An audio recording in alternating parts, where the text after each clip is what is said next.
I believe that sometimes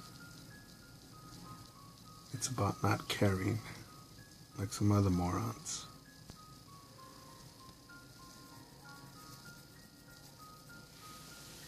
I bring this up from a headache that I'm suffering from right now. Idiots wanting demands, complaints, bitching about life, and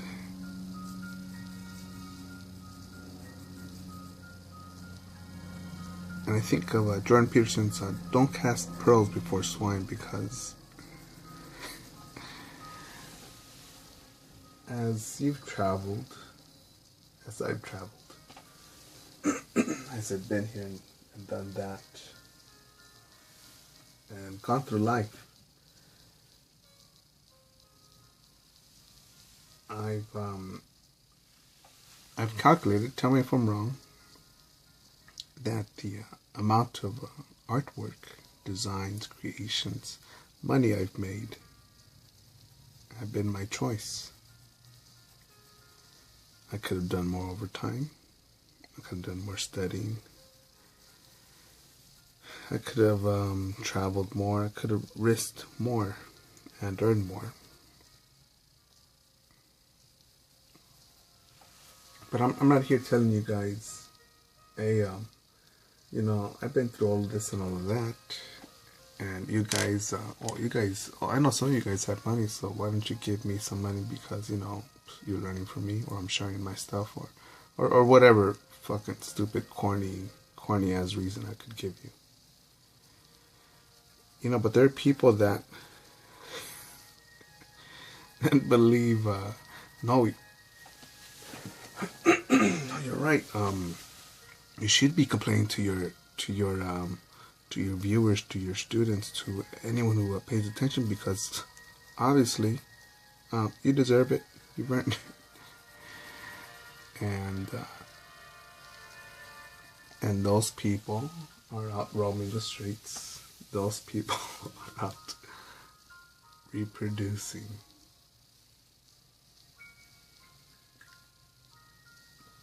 They're on the roads. They're allowed to work next to you. They're allowed to state their opinion in class. And, you're supposed to listen, because if not, that's racist, sexist, xenophobic, whatever, a hate crime.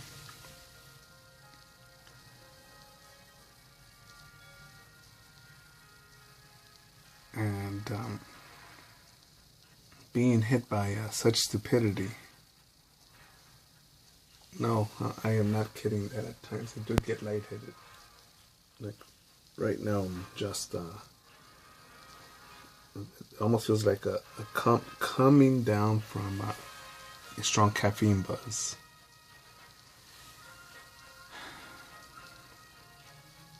Thinking,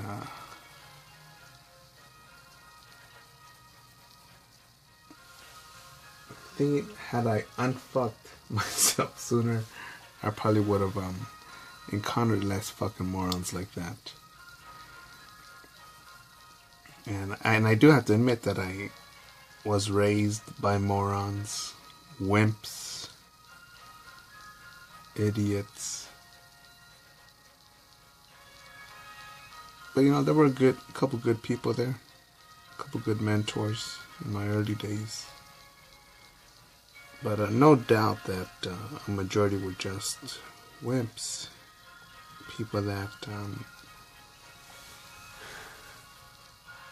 as I've seen as I've aged,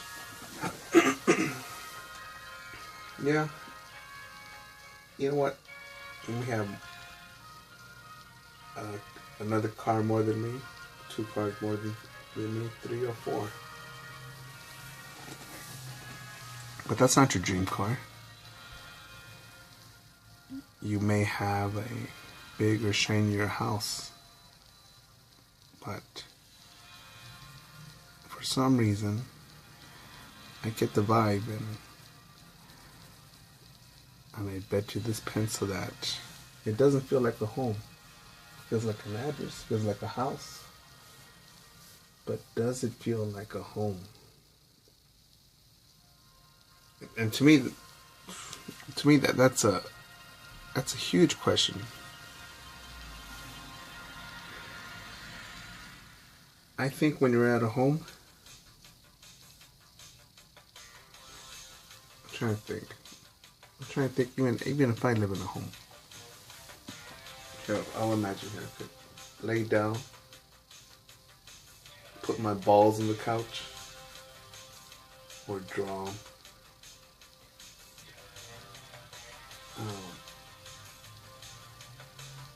And I don't have to think, man, you know what, did I lock that front door? Back door? The window shut? Is it deadbolted? Is the alarm on? Why are the dogs quiet? The dogs quiet because someone poisoned them? Do I have a parking space? Is there a fucking junkie hanging around trying to break in, or a burglar? And all these little things that people say, well, you know, you gotta be picky. People are people, anything can happen.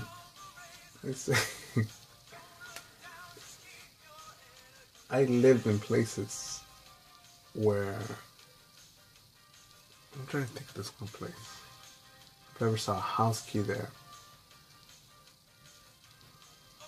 I lived there for a bit, but this is how the neighborhood was. If you didn't have a house key, oh, just leave the door unlocked.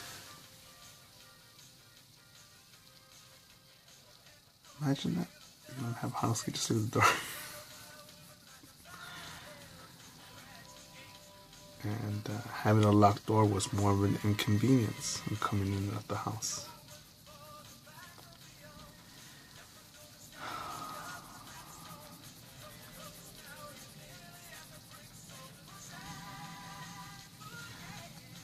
You know, but there are people that will complain that, you know, no, I should get paid more.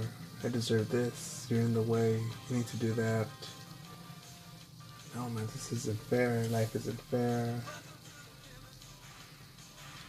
And I could, in a very dark fashion, imagine them there and slowly see things getting fucked up.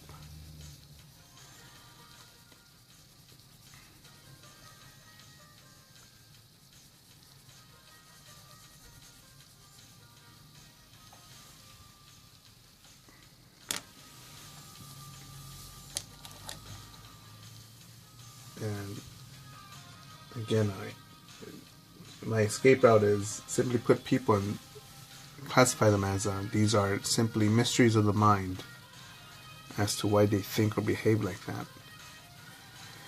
But a little bit of me says, you know, that's my species. They're sharing the road with me. They're in my classrooms, at my workplace, getting coffee next to me, sitting across from me in the restaurant, bagging my groceries and or other things.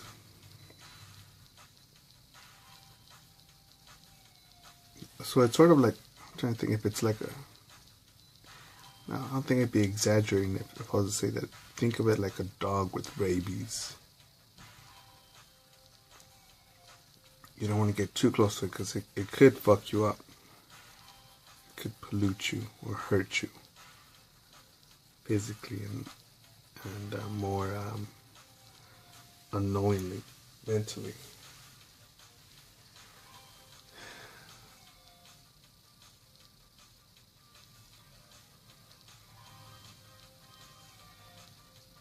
You know, when I was in the Marine Corps and you learned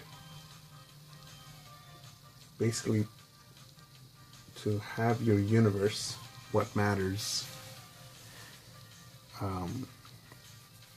in your front pocket, any front pocket, in a suitcase and a sea bag. That's it. That's all you need. With your M16A2 service rifle slinged over one of your shoulders.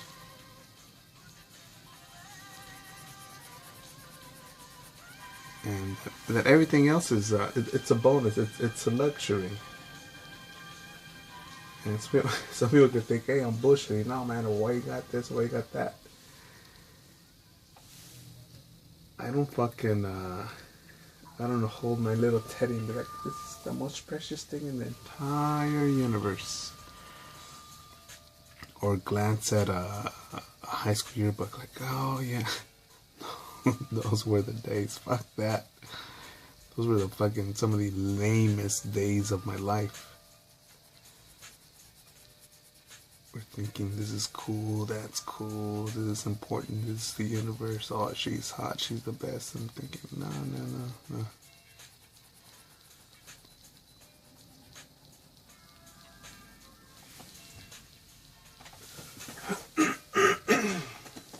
And I'm thinking, just to not care because, not in a way that, I quit, I give up, no more of this stuff.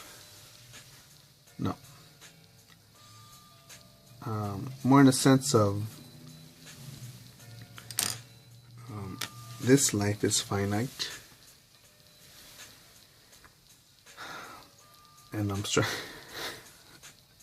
stressing out. I am getting stressed out over some fucking idiots. And I simply have to calculate, damn, how did it end up here? Oh yeah, this I did A, B, and C, and X, Y, Z happen. Fuck. I need to dig deep and change the situation. Or change the outcome or produce a result. But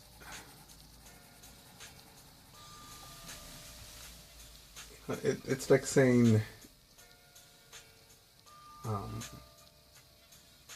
in theory, right? If I went to your home, your apartment, condo, studio, house, mansion, whatever the fuck it is, tent. Well, except the tent for now. But I'm guessing that if I use your shitter, I could take a shit,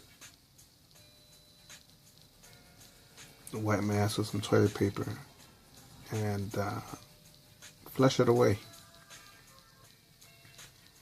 But now imagine that some way, somehow,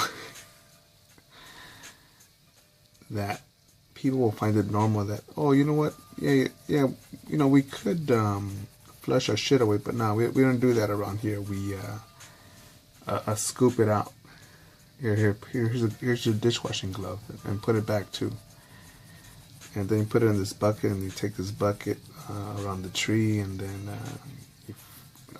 you go around the tree, then you dig a hole, and you throw it in there, and then yeah, that's it. And you would think, is this 1492?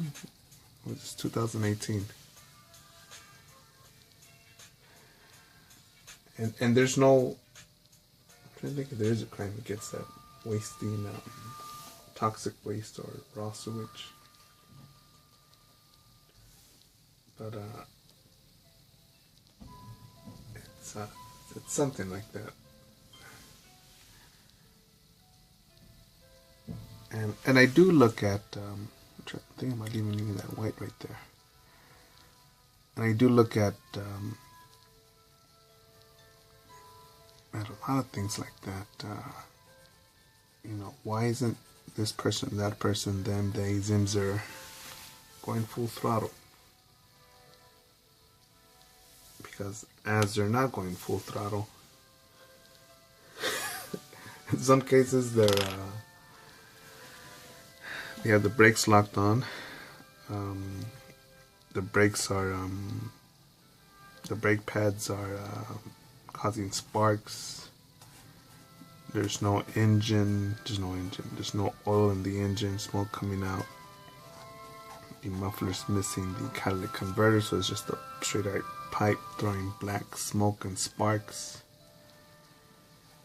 And they're ahead of you on a narrow road for the moment.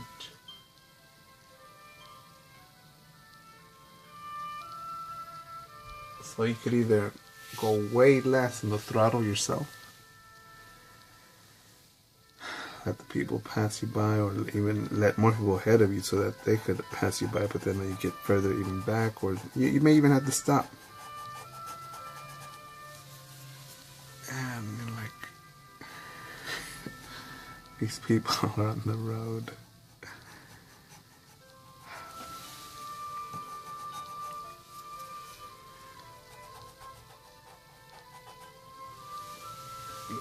But I think of, I'm thinking right now of Carl Sagan again, when he looks at,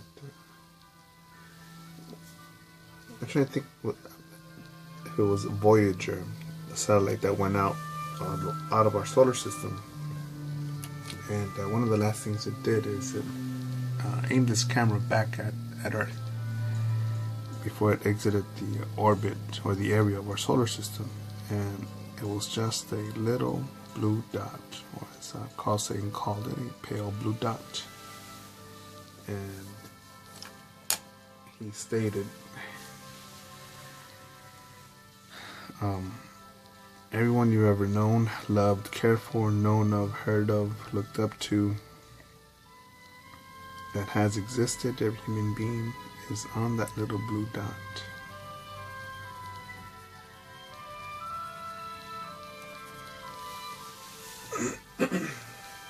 So just putting into scale my little drama here, my little owie.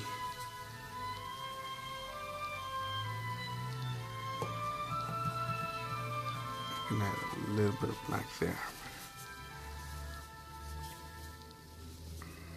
But yes, that's what occupies part of my mind, but I definitely have to share that thing, that green right there. I definitely had to share that because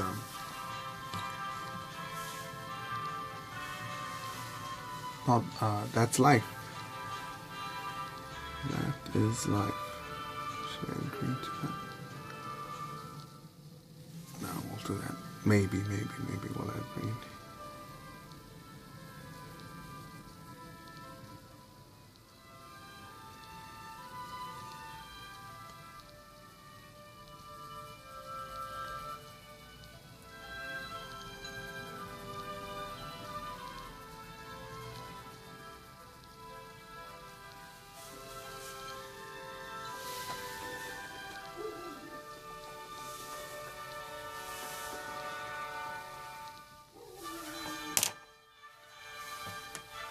And we're gonna go check on my organic alarms, I think. Let's see what's set them off. And I'm telling myself, no excuses, make it happen, motherfucker. Figure this shit out. Alright. That's life, motherfuckers.